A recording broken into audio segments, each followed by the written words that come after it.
നിങ്ങളുടെ ക്രിസ്മസ് പരീക്ഷ പേപ്പറൊക്കെ കറക്റ്റ് ചെയ്ത് കിട്ടിയോ? ഉണ്ടെങ്കിൽ ഒന്ന് കമന്റ് ബോക്സിൽ നിങ്ങൾക്ക് കിട്ടിയ മാർക്ക് ഓരോ സബ്ജക്റ്റിനെയും ഒന്ന് കമന്റ് ചെയ്യാം. എനിക്കറിയാം നിങ്ങൾക്ക് കമന്റ് ചെയ്യാനും അതിനെപ്പറ്റി ആലോചിക്കാൻ പോലും വലിയ താല്പര്യം ഉണ്ടാവില്ല മിക്ക കുട്ടികൾക്കും. പക്ഷെ പേടിക്കണ്ട, നമുക്ക് പബ്ലിക് എക്സാം ആവുമ്പോഴത്തേക്കും ഈ മാർക്കൊക്കെ വളരെ പ്രൗഡായിട്ട് കമന്റ് ചെയ്യാൻ തക്ക രീതിയിൽ ആക്കാനുള്ള പ്ലാൻ നിങ്ങൾക്ക് പറഞ്ഞുതരാം. നിങ്ങൾ ക്രിസ്മസ് എക്സാമിൽ തോറ്റവരാണെങ്കിൽ പോലും പബ്ലിക്കിൽ തിരിച്ചെങ്ങനെ അത് പിടിച്ചെടുക്കണം എന്നുള്ള കാര്യങ്ങളാണ് വളരെ ഷോർട്ടായിട്ട് നമ്മൾ സംസാരിക്കാൻ പോകുന്നത്.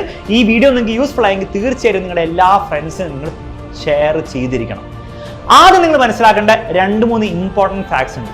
ഒന്ന്, ഇവിടെ ഈ ക്രിസ്മസ് എക്സാം എന്ന് പറഞ്ഞാൽ എന്തോ ഫൈനൽ സാധനമൊന്നുമല്ല, ഇതൊരു മൈൽ സ്റ്റോൺ ആണ്. നമ്മളിങ്ങനെ ഒരു യാത്ര ഇങ്ങനെ സഞ്ചരിക്കുന്ന സമയത്ത് നമ്മുടെ ഹൈവേയിൽ ഇങ്ങനെ മൈൽ സ്റ്റോൺ ഉണ്ടാവില്ലേ, 3 കിലോമീറ്റർ 2 കിലോമീറ്റർ എന്ന് കാണുന്ന ആ സാധനം മാത്രമാണ് ക്രിസ്മസ് എക്സാം.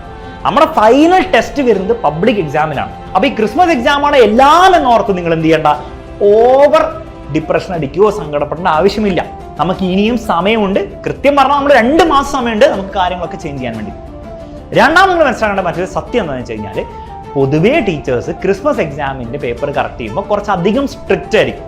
അതിന്റെ കാരണം എന്ന് വെച്ചാൽ സിമ്പിൾ കോമൺ സെൻസ് ആണ്. നിങ്ങൾക്ക് ഓവർ മാർക്ക് തന്നു കഴിഞ്ഞാൽ, കൂടിയ മാർക്ക് തന്നു കഴിഞ്ഞാൽ നിങ്ങൾ പഠിക്കില്ല, നിങ്ങൾ കുഴപ്പം. ഒരു പബ്ലിക് എക്സാമിൽ നിങ്ങൾ മോശം പെർഫോമൻസ് കാണിക്കാം.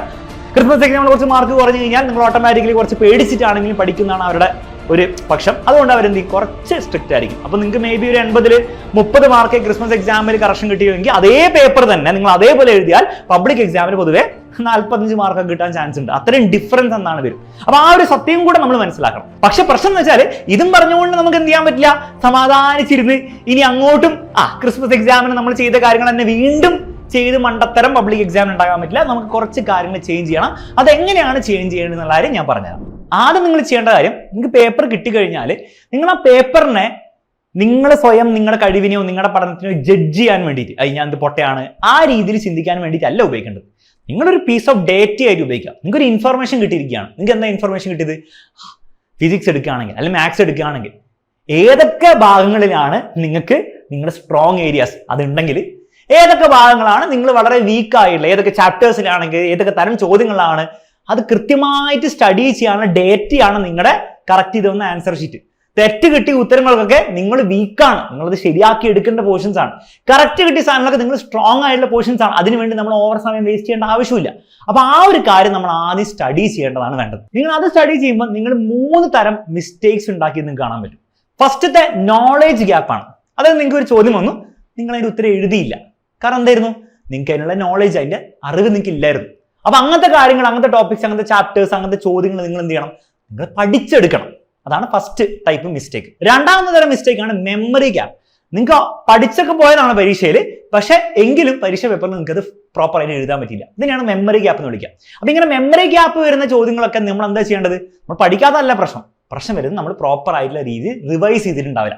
അപ്പൊ അവിടെ നിങ്ങൾ ആക്റ്റീവ് റിവിഷൻ ഒക്കെ ചെയ്യുക. ആക്റ്റീവ് റിവിഷൻ എന്ന് പറഞ്ഞാൽ വളരെ സിമ്പിൾ ആയിട്ട് പറഞ്ഞാൽ, നിങ്ങൾ വായിച്ച കാര്യം പഠിച്ച കാര്യം വെറുതെ ടെക്സ്റ്റ് ബുക്ക് വെച്ചിട്ട് നോട്ട്ബുക്ക് വെച്ചിട്ട് അതിന്റെ മുകളിൽ ഇങ്ങനെ വായിക്കല്ല വേണ്ടത്. അതില്ലാതെ തന്നെ നിങ്ങൾ ബ്ലൈൻഡ് മെമ്മറി എന്ത് ചെയ്യണം? എടുത്ത് എഴുതാൻ വേണ്ടി ശ്രമിക്കണം. അതിനാണ് നമ്മൾ ആക്റ്റീവ് റീകോൾ അഥവാ ആക്റ്റീവ് റിവിഷൻ എന്ന് വിളിക്കുക. കൂടുതൽ കാര്യങ്ങളൊക്കെ നമ്മുടെ ലേൺ വിത്ത് അലക്സ് എന്ന ചാനൽ ഞാൻ പറയുന്നുണ്ട്, പോയി ചെക്കൗട്ട് ചെയ്യാം. അപ്പൊ ആ രീതിയിൽ റിവൈസ് ചെയ്യുന്ന ഒരു പ്രയോറിറ്റി ആക്കണം അങ്ങനത്തെ കാര്യങ്ങൾക്ക്. മൂന്നാമത്തെ വേറെ ടൈപ്പ് മിസ്റ്റേക്ക് ആണ് എക്സിക്യൂഷൻ ഗ്യാപ്പ്. അതായത് നിങ്ങൾ മാത്സിലൊക്കെ നിങ്ങൾക്ക് പഠിച്ച കാര്യങ്ങളാണ്, നിങ്ങൾക്ക് ഓർമ്മയുള്ള കാര്യമാണ്, പക്ഷെ എഴുതി വന്നപ്പോൾ എന്തെങ്കിലും സില്ലി മിസ്റ്റേക്സോ ന്യൂമറിക്കൽ മിസ്റ്റേക്സോ പല എന്തെങ്കിലും മിസ്റ്റേക്സ് രീതിയിൽ അത് തെറ്റിപ്പോയി അങ്ങോട്ട്. അപ്പൊ ഇങ്ങനത്തെ കാര്യങ്ങൾ, അങ്ങനത്തെ ചോദ്യങ്ങൾക്ക്, അങ്ങനത്തെ ടോപ്പിക്സിനൊക്കെ നിങ്ങൾ എന്ത് ചെയ്യണം? ഒരു മാക്സിമം പ്രാക്ടീസ് ചെയ്യണം. കൂടുതൽ മാത്സിനും ഫിസിക്സിലൊക്കെയാണ് സംഭവിക്കാറ്. അപ്പൊ അതിന് നിങ്ങൾ കൂടുതൽ ചോദ്യങ്ങൾ ചെയ്യുക, കൂടുതൽ ക്വസ്റ്റ്യൻ പേപ്പേഴ്സ് പ്രാക്ടീസ് ചെയ്യുക എന്ന രീതിയിലാണ് നിങ്ങൾ ഈ 3 മിസ്റ്റേക്സിനെ ക്ലാസിഫൈ ചെയ്യേണ്ടത്. അപ്പൊ ഇങ്ങനെ ചെയ്യുന്നതിലൂടെ നിങ്ങൾക്ക് കൃത്യമായി മനസ്സിലാക്കുക എവിടെയൊക്കെയാണ് നിങ്ങളുടെ പ്രശ്നം, അതെങ്ങനെ ശരിയാക്കണം എന്നുള്ള കാര്യം നിങ്ങൾക്ക് മനസ്സിലാവും. നെക്സ്റ്റ് സ്റ്റെപ്പിലേക്ക് നമ്മൾ പോകുമ്പോൾ എങ്ങനെ പഠിക്കണം എന്നാണ്. അവിടെ നിങ്ങൾ ആദ്യം ചെയ്യേണ്ടത്, നിങ്ങൾ ഏറ്റവും ടഫ് ആയിട്ടുള്ള ചാപ്റ്റേഴ്സ് പഠിക്കാനൊന്നും പോകരുത്. നിങ്ങൾക്ക് ഏറ്റവും ഈസി ആയിട്ട്, പക്ഷെ എന്നാൽ നിങ്ങൾ കുറെ പഠിക്കാത്ത ചാപ്റ്റർ ഒക്കെ ഉണ്ടാവുമല്ലോ, ഈസി ആയിട്ട് പഠിച്ചെടുക്കാം, പക്ഷെ നിങ്ങൾ പഠിച്ചില്ല, അങ്ങനത്തെ ചാപ്റ്റേഴ്സ് വേഗം ആദ്യം തന്നെ പഠിച്ചു തുടങ്ങാം. അപ്പൊ നിങ്ങൾക്ക് കോൺഫിഡൻസ് കിട്ടും. കാരണം നിങ്ങൾക്ക് എന്താണ്, വേഗം പഠിക്കാൻ പറ്റുന്നുണ്ട്, ചോദ്യങ്ങളൊക്കെ ചെയ്യാൻ പറ്റുന്നുണ്ട്. എന്നിട്ട് മെല്ലെ മെല്ലെ നിങ്ങൾക്ക് തീരെ അറിയാത്ത ടഫായിട്ടുള്ള ചാപ്റ്റേഴ്സിലേക്ക് കിടക്കാം. മാത്രമല്ല ഇവിടെ നിങ്ങൾ ഇനി അങ്ങോട്ട് ശ്രദ്ധിക്കേണ്ട ഒരു മറ്റൊരു കാര്യമാണ് വെയിറ്റേജ്. ഇതുവരെ നിങ്ങൾ ചിലപ്പോൾ എല്ലാ ചാപ്റ്ററും ഇങ്ങനെ പഠിച്ചു പോകും, എല്ലാ തരം ചോദ്യങ്ങളൊക്കെ ചേർക്കും. ഇനി നമ്മൾ വെയിറ്റേജിന് കൂടി ഇമ്പോർട്ടൻസ് കൊടുത്തിട്ട് വേണം പഠിക്കാൻ വേണ്ടിയിട്ട്. ഏറ്റവും വെയിറ്റേജ് കൂടിയ ചാപ്റ്റേഴ്സ് ആണെങ്കിൽ നമ്മൾ കൂടുതൽ സമയം കൂടുതൽ ചോദ്യങ്ങൾ അവിടെ സ്പെൻഡ് ചെയ്യണം.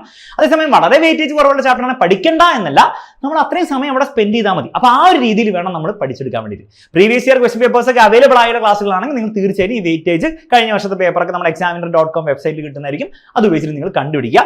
അതല്ലാത്ത പ്രീവിയസ് ഇയർ ഇല്ലാത്ത രീതിയാണെങ്കിൽ പേടിക്കേണ്ട, നമ്മുടെ യൂട്യൂബ് ചാനലിലൊക്കെ കൃത്യമായുള്ള ഗൈഡൻസ് തരുന്നതായിരിക്കും. അപ്പോൾ ഈ രീതിയിൽ വെയിറ്റേജും കൂടെ നോക്കിയിട്ട് വേണം നമ്മൾ അങ്ങോട്ട് പഠിക്കാൻ വേണ്ടിയിട്ട്. ഈ ലാസ്റ്റ് ഇതിലുള്ള കാര്യമാണ് നമ്മുടെ പേരൻസിനെ എങ്ങനെ ഡീൽ ചെയ്യണം. കാരണം പൊതുവെ പേരൻസിന് ഈ ഒരു മാർക്ക് കുറവ് എന്നുള്ള കാര്യം അവർക്ക് ഇഷ്ടമല്ല. കാരണം അവർ കഷ്ടപ്പെട്ട് പണിയൊക്കെ എടുത്തിട്ടായിരിക്കും നിങ്ങളെ സ്കൂളിൽ പറഞ്ഞയക്കുന്നത്, നിങ്ങൾ പഠിച്ചോളൂ എന്നുള്ള ഒരു പ്രതീക്ഷയോടെ. അപ്പം നിങ്ങൾ തീരെ മാർക്ക് കുറവ് വന്നു കഴിഞ്ഞാൽ നിങ്ങൾ ചിലപ്പോൾ ഭയങ്കര കഷ്ടപ്പെട്ട ആളായിരിക്കും, ചിലപ്പോൾ കഷ്ടപ്പെടാത്ത ആളായിരിക്കും. എന്താണെങ്കിലും അവർക്ക് ആ മാർക്ക് കാണുമ്പോൾ ഒരു ദേഷ്യം വരും. ആ ദേഷ്യം നിങ്ങളോടുള്ള ദേഷ്യം അല്ല എന്നുള്ള കാര്യം മനസ്സിലാക്കുകയാണ് നിങ്ങൾ ചെയ്യേണ്ടത്. അതെന്തുകൊണ്ട് നിങ്ങളോടല്ലാത്തത്? കാരണം അവരുടെ മനസ്സിൽ ആകെ ഒറ്റ ഇമോഷനുള്ളൂ, എൻ്റെ മോൾക്കല്ല എൻ്റെ മോന് പഠിക്കാൻ പറ്റുന്നില്ലല്ലോ, ഇങ്ങനെ പോയി കഴിഞ്ഞാൽ എങ്ങനെയാണ് ശരിയാവുക, അവൻ്റെ അവസ്ഥയും ഭയങ്കര മോശമാവുമല്ലോ എന്നുള്ള ഒരു ആദ്യം നിന്നാണ് അവരുടെ ആ ഒരു ദേഷ്യം എന്ന് പറഞ്ഞ ഇമോഷൻ വരുന്നത്. കാരണം ഒരുപക്ഷെ അവർക്ക് വേറൊരു രീതിയിൽ അത് എക്സ്പ്രസ് ചെയ്യാൻ പറ്റുന്നുണ്ടാവില്ല. അവർ വിചാരിക്കുന്ന ഒരു പക്ഷേ ദേഷ്യം പിടിച്ചു കഴിഞ്ഞാൽ അവരുടെ ദേഷ്യം നിങ്ങൾ കാണുമ്പോൾ നിങ്ങൾ പേടിച്ച് പഠിക്കുന്നുള്ള ഒരു ധാരണയിലായിരിക്കും അവർ ആ രീതിയിൽ റിയാക്ട് ചെയ്യുന്നത്. അപ്പോൾ ആ ഒരു സത്യം നമ്മൾ മനസ്സിലാക്കുക. അല്ലാണ്ട് നിങ്ങളോട് അണ്ടർലൈങ് ആയിട്ട് നിങ്ങൾ മാർക്ക് വാങ്ങാത്തതിന് ദേഷ്യമൊന്നും അവർക്കില്ല. പക്ഷെ എങ്കിൽ പോലും നിങ്ങൾ ചെയ്യേണ്ട ഒരു കാര്യമുണ്ട്. വെറുതെ നിങ്ങൾ എന്ത് ചെയ്യരുത്, അത് ഹൈഡ് ചെയ്യാനോ അല്ലെ അത് ഒളിപ്പിച്ചു വെക്കാൻ എന്തെങ്കിലും രീതിയിലൊക്കെ ചെയ്യാൻ ഒരിക്കലും നോക്കരുത്. നിങ്ങൾ ഓണപ്പ് ചെയ്യുക. ഇതാണ് എൻ്റെ അവസ്ഥ, അമ്മ അച്ഛ മാർക്ക് വളരെ കുറവാണ്, ഇതിൽ ഈ സബ്ജക്റ്റിൽ കുറവാണ്, ഞാൻ പഠിക്കാത്തതിൻ്റെ കാരണമുണ്ട്, അല്ലാതെ പരീക്ഷ പക്ഷേ ടഫായതിൻ്റെ കാരണങ്ങളൊക്കെ ഉണ്ട്. പക്ഷെ ഒരു കാര്യം ഞാൻ പ്രോമിസ് ചെയ്യുന്നു, അടുത്ത 2 മാസത്തിൽ ഇതാണ് എൻ്റെ പ്ലാൻ. നിങ്ങൾ റിവിഷൻ ബാച്ച് ജോയിൻ ചെയ്ത് അതിന്റെ പ്ലാൻ കാണിച്ചു കൊടുക്കുക. നിങ്ങൾ സ്വന്തമായിട്ടാണ് പഠിക്കുന്നതെങ്കിൽ അതിന്റെ പ്ലാൻ നിങ്ങൾ കാണിച്ചു കൊടുക്കുക.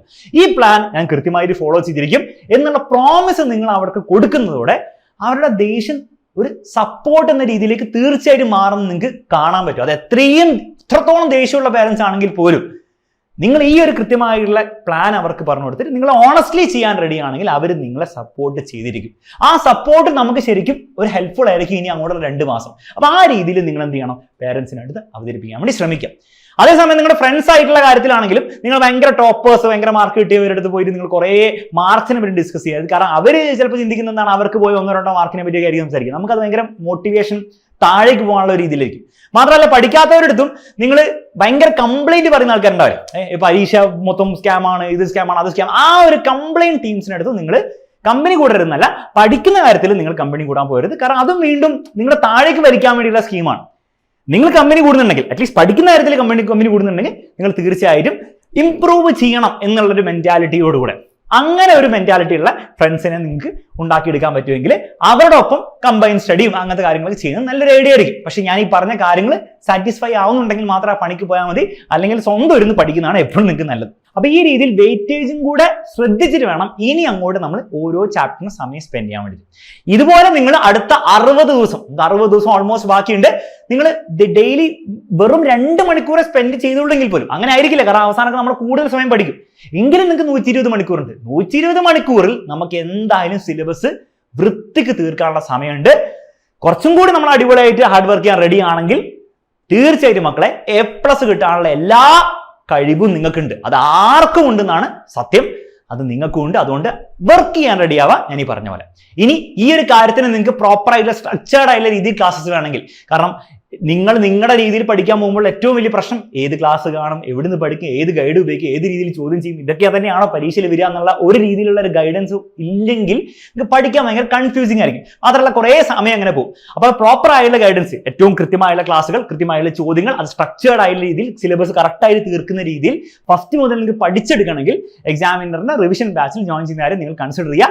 നെക്സ്റ്റ് വീക്ക് മുതൽ നമ്മുടെ ലൈവ് ക്ലാസ്സും സ്റ്റാർട്ട് ചെയ്തായിരിക്കും. അപ്പോൾ റിവിഷൻ ബാച്ചിൽ റെക്കോർഡ് ആയിട്ട് ഓരോ ചാപ്റ്ററിനും കൃത്യമായിട്ട് ക്ലാസ് ഉണ്ട്. അതിൽ നിങ്ങൾക്ക് ഓരോ ചാപ്റ്ററും വൃത്തിക്ക് പഠിച്ചെടുക്കാം. ഒന്നും അറിയില്ലെങ്കിൽ പോലും നിങ്ങൾ അത് കണ്ടു കഴിഞ്ഞാൽ നിങ്ങൾക്ക് ആ ചാപ്റ്ററിന്റെ A to Z പഠിച്ചെടുക്കാം.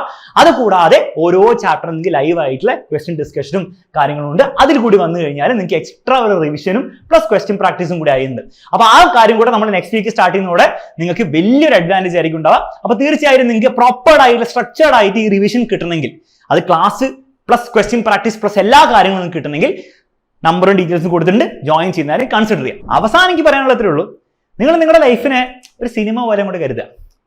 സിനിമയിൽ എപ്പോഴും എല്ലാവരും ഇടിച്ചിടുന്ന ഒരു ഹീറോ ആണെങ്കിൽ ആ സിനിമ ആക്ച്വലി വലിയ രസമൊന്നും ഉണ്ടാവില്ല, ഭയങ്കര ബോറിംഗ് സിനിമയായിരിക്കും. എപ്പോഴാണ് ആ സിനിമ എക്സൈറ്റിംഗ് ആവാം? വില്ലൻ വന്ന് ഹീറോനെ ഇടിച്ചിടിച്ച് താഴ്ത്തി ഹീറോയ്ക്ക് ഒന്നും ചെയ്യാൻ പറ്റാത്ത അവസരത്തിൽ, എല്ലാ വിശ്വാസവും പോയ ഒരു അവസരത്തിൽ നിന്ന് അയാളെ തിരിച്ചു കയറുമ്പോഴാണ് ആ സിനിമ ആക്ച്വലി ഒരു പവർഫുൾ സിനിമയായി മാറുന്നത്. നിങ്ങളുടെ ലൈഫും ഒരു സിനിമയാണെങ്കിൽ അതൊരു അടിപൊളി എക്സൈറ്റിംഗ് നല്ല ക്ലൈമാക്സ് ഉള്ള ഒരു സിനിമ ആക്കാൻ വേണ്ടിയിട്ട് നിങ്ങൾക്ക് സമയമുണ്ടെന്ന് മാത്രമല്ല, നിങ്ങൾക്ക് അതിനുള്ള കഴിവുണ്ട്. നിങ്ങൾ ശരിക്കും വർക്ക് ചെയ്താൽ ആ ഒരു എൻഡ്, സിനിമയുടെ എൻഡ് ഗംഭീരമായിരിക്കും എന്നുള്ള കാര്യം ഉറപ്പുമാണ്. അപ്പൊ ഒരു കാര്യവും നിങ്ങൾ ആലോചിക്കാൻ ഇവിടെ നിൽക്കേണ്ട ആവശ്യമില്ല. വീഡിയോ അടച്ചു വെക്കുക, നേരെ ക്വസ്റ്റ്യൻ പേപ്പർ നിങ്ങൾ കിട്ടിയ ആൻസർ ഷീറ്റ് എടുക്കുക, അതിൽ തെറ്റിപ്പോയ കാര്യങ്ങൾ എങ്ങനെയാണ് തെറ്റിയത്, എന്തുകൊണ്ടാണ് തെറ്റിയത്, അത് എങ്ങനെ ശരിയാക്കും എന്നുള്ള ഞാൻ പറഞ്ഞ പ്രകാരം നിങ്ങൾ എന്ത് ചെയ്യുക, പണി തുടങ്ങുക.